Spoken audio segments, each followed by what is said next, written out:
ജീവമാതാ കാരുണ്യ ഭവൻ നടത്തിപ്പുകാരി ഗിരിജയും മകനും ഒളിവിൽ പോയിട്ട് 4 ദിവസമായി. ഗിരിജയും മകനും മുൻകൂർ ജാമ്യാപേക്ഷ കൊടുത്തിരിക്കുകയാണ്. ഗിരിജയുടെ മരുമകൻ സുജിത്തിന്റെ പങ്ക് എന്താണെന്ന് അന്വേഷിക്കണം. സുജിത്താണ് ഗിരിജയേക്കാൾ ഒരു പടി മുന്നിൽ അവിടെ ക്രൂരകൃത്യങ്ങൾ ചെയ്തത് എന്നാണ് അറിയാൻ കഴിയുന്നത്. സുജിത്തിന്റെ വണ്ടിയിടിച്ച് 3 പേർ മരണപ്പെട്ടതിനെ കുറിച്ച് യാതൊരു അന്വേഷണവും വന്നിട്ടില്ല.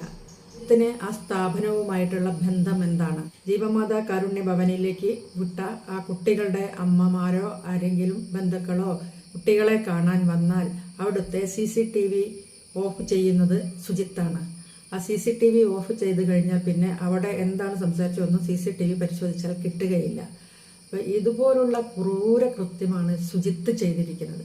അപ്പോൾ സുജിത്തിനെ അല്ലേ ആദ്യം അറസ്റ്റ് ചെയ്യേണ്ടത്? എന്തുകൊണ്ട് സുജിത്തിലേക്ക് പോകുന്നില്ല? സുജിത്തിന് പേടിയുണ്ട്. സുജിത്താണ് ഇതിൻ്റെ എല്ലാ കാര്യങ്ങളും നീക്കിക്കൊണ്ടിരിക്കുന്നത്. സുജിത്താണ് ഗിരിജയുടെ വലങ്കൈ. സുജിത്തിനെയാണ് ആദ്യം ചോദ്യം ചെയ്യപ്പെടേണ്ടത്. മകന്റെ പേരിൽ പോക്സോ കേസ്, അന്തേവാസികൾക്ക് ഭക്ഷണമുണ്ടോ മറ്റ് സൗകര്യങ്ങളുണ്ടോ എന്ന് അന്വേഷിക്കാൻ എന്തുകൊണ്ട് ആരും മുതിരുന്നില്ല?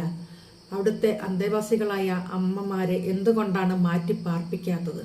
രാജീവിനെ സസ്പെൻഡ് ചെയ്തതുകൊണ്ട് മാത്രം തീരുന്നതല്ല. അവിടുത്തെ പ്രധാനെയും ചോദ്യം ചെയ്യപ്പെടേണ്ടതുണ്ട്. ജീവമാതാ കാരുണ്യ ഭവൻ നടത്തിപ്പുമായി ബന്ധപ്പെട്ട് ഗിരിജയുടെ മകളുടെ ഭർത്താവ് സുജിത്തിനെ ചോദ്യം ചെയ്യണം. സുജിത്താണ് ഗിരിജയ്ക്ക് വേണ്ടുന്ന എല്ലാ തട്ടിപ്പിനും വെട്ടിപ്പിനും എല്ലാ കള്ളത്തരങ്ങൾക്കും സുജിത്താണ് മുന്നിൽ നിന്നിട്ട് എല്ലാം ഗിരിജയ്ക്ക് ചെയ്തു കൊടുത്തിരിക്കുന്നത്. അപ്പോൾ സുജിത്തിനെ ചോദ്യം ചെയ്യണ്ടേ? സുജിത്ത് ഉത്തരം പറഞ്ഞേ മതിയാകൂ. സുജിത്ത് എന്തുകൊണ്ട് പല കാര്യങ്ങൾ ഗിരിജയ്ക്ക് വേണ്ടി ചെയ്തു? ഒരു ബെനിഫിറ്റും ഇല്ലാതെ ഒരാൾ ഒരു കാര്യവും ചെയ്യാൻ ഇറങ്ങില്ല. ആരോരുമില്ലാത്ത ആളുകളല്ല അന്തേവാസികൾ. എല്ലാവർക്കും അച്ഛനും അമ്മയും ഒക്കെ ഉണ്ട്. ഇവരെല്ലാവരും സ്വന്തം പഠിപ്പിക്കാനും ബുദ്ധിമുട്ടാകാനായ പെൺകുട്ടികളായവർ പ്രത്യേകിച്ച് സുരക്ഷിതത്വത്തിന് വേണ്ടി മാത്രമാണ് അനാഥാലയത്തിൽ കൊണ്ടുപോയി വിട്ടിരിക്കുന്നത്. അനാഥാലയവുമായി ബന്ധപ്പെട്ട് ഒരുപാട് ചോദ്യങ്ങൾക്ക് ഉത്തരം പറയേണ്ടി വരുന്നു ഗിരിജ, മരുമകൻ സുജിത്ത്. ഈ മരുമകൻ ഇതിനെ കൂട്ടു നിൽക്കുന്നുണ്ടെങ്കിൽ ഇനി മകൾ വർഷ കൂടി ഇതിനെ കൂട്ടാവില്ലേ? വർഷ എപ്പോഴും സ്വന്തം ഭർത്താവിനെ സേവ് ചെയ്യാനല്ലേ നോക്കുള്ളൂ, അമ്മയെയും ആങ്ങളയെയും സേവ് ചെയ്യാനല്ലേ നോക്കുള്ളൂ. കാര്യമായ അന്വേഷണം വേണം. അന്തേവാസികളുടെ ഭക്ഷണം, വസ്ത്രം എന്നിവയ്ക്കൊക്കെ കുറച്ച് സ്പോൺസർമാർ കാശ് കൊടുക്കുന്നുണ്ടായിരുന്നല്ലോ. ഈ കാശുകളൊക്കെ എവിടേക്കാണ് പോയത്? പിന്നെ ആ CWC നിർമ്മിച്ചു കൊടുത്ത ബിൽഡിങ്ങിന്റെ അടിത്തറയിൽ എന്താണ് സൂക്ഷിച്ചിരിക്കുന്നത്? അവിടെ എന്തിനാണ് വലിയൊരു പൈപ്പ് അവിടെ സ്ഥാപിച്ചിരിക്കുന്നത്? ഒരാൾക്ക് ഇറങ്ങി പോകാൻ പാകത്തിനുള്ള ഒരു പൈപ്പ് ഉണ്ടെന്ന് അറിയാൻ പറ്റി. അത് എന്തിനുള്ളതാണ്? ഇതെല്ലാം അന്വേഷിക്കണം. തറ പൊളിക്കേണ്ടി വരും. CWC ആയാലും ശരി, ആര് പൈസ മുടക്കി പണിതായാലും ശരി, ആ തറ പൊളിച്ചിട്ട് അതിൻ്റെ അടിയിലിരിക്കുന്ന സീക്രട്ട് അറിയണം. സീമ എന്ന ഒരു സ്ത്രീ കുഴഞ്ഞു വീണ് മരിച്ചിട്ടുണ്ട്.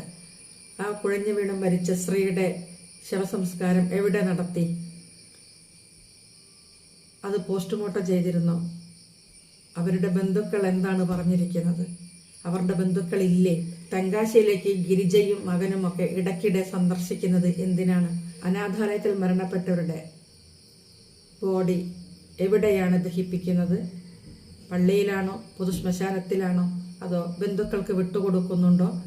ഇല്ലെങ്കിൽ ആ ശവം എവിടേക്കാണ് അയച്ചിരിക്കുന്നത്? ഇവരേത് ഹോസ്പിറ്റലിലേക്കാണോ ശവം കൊടുത്തത് അവിടെയും കൂടെ അന്വേഷണം നടത്തേണ്ടതുണ്ട്. ഒരുപാട് ചുരുളുകൾ അഴിയാൻ പോകുന്നു.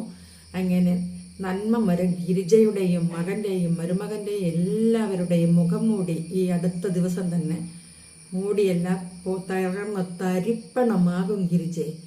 ഗിരിജയെ നിന്റെ മുഖം മൂടി തകർന്ന് തരിപ്പണമായിക്കൊണ്ടിരിക്കുകയാണ്. നീ ഒളിവിൽ പോയത് കൊണ്ടൊന്നും കാര്യമില്ല. മുൻകൂർ ജാമ്യാപേക്ഷ കൊടുത്തു, നിനക്ക് ജാമ്യം കിട്ടിയാലും ഈ നടന്ന സംഭവങ്ങൾ ഒന്നും തന്നെ ഇല്ലാതാവുന്നില്ല. ഇതുപോലെ നടത്തുന്ന ഓരോ അനാഥാലയങ്ങളും അന്തേവാസികൾ കഷ്ടപ്പെടുന്നതും എല്ലാം പുറത്തു വരും. അനാഥാലയത്തിൻ്റെ മറവിൽ നടക്കുന്ന എന്തെല്ലാം ക്രൂര കൃത്യങ്ങളുണ്ടോ അതെല്ലാം പുറത്തു വരണം. പെൺവാണിഭം നടത്താം, മരണപ്പെട്ടവരുടെ ശവം മറ്റു ഹോസ്പിറ്റലിലേക്ക് വിൽപ്പന നടത്തി 2-3 ലക്ഷങ്ങൾ വാങ്ങിക്കാം. ഇതൊക്കെ പുറത്തു വരണം. ഇതെല്ലാം പുറത്ത് വന്നേ മതിയാകൂ. കുറച്ച് യൂട്യൂബേഴ്സ് അതിനുവേണ്ടി തന്നെയാണ് ഇറങ്ങിയിരിക്കുന്നത്. നിനക്ക് ജാമ്യം കിട്ടിയാലും മനസമാധാനം ഉണ്ടാവില്ല കേട്ടോ കിടന്നുറങ്ങാൻ. ജാമ്യം കിട്ടി നീ ഇവിടെ വന്ന് എല്ലാവരെയും കൂടെ അങ്ങ് തുരത്തി കളയാമെന്നൊന്നും വിചാരിച്ച് വരണ്ട. എല്ലാവരും നിനക്കെതിര് തന്നെയാണ്. എൻ്റെ സ്ഥാപനത്തിലെ അന്തേവാസികളും അവരുടെ അമ്മമാരും മുൻ അന്തേവാസികളുടെ അമ്മമാരും എല്ലാവരും ഗിരിജയ്ക്ക് എതിരായിട്ട് തന്നെയാണ് സംസാരിച്ചിട്ടുള്ളത് ഇതുവരെ. നീ ഗിരിജ വന്ന് വല്ല പണം കൊടുത്തിട്ട് അവരുടെ മാറ്റാമെന്ന് വിചാരിച്ചാൽ നടക്കുകയാണെങ്കിൽ നടക്കട്ടെ. എന്തായാലും ചെയ്ത തെറ്റുകളൊന്നും തന്നെ ഇല്ലാതാവുന്നില്ലല്ലോ. പുതിയ വിവരങ്ങൾ കിട്ടുന്നതനുസരിച്ച് വരാം.